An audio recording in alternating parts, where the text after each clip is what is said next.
Hey guys, it's Sam here with WTI. I have to tell you about this super cute book, Dragon Loves Tacos.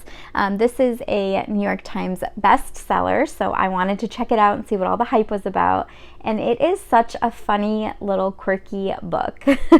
It's all about how dragons love tacos, but they don't. I don't want to spoil it, so this is a spoiler alert, but they don't like spicy tacos, as I can assume that you can assume why. And then in the end, it talks about what happens when they eat spicy things. So this is definitely a recommendation in my book. My son loves this book. He loves the end and the different parts where it's very funny. So super cute book. The illustrations are just so cute and fun. Who doesn't love tacos, especially dragons, right? So I definitely recommend this. You won't be disappointed, and that is my point of view.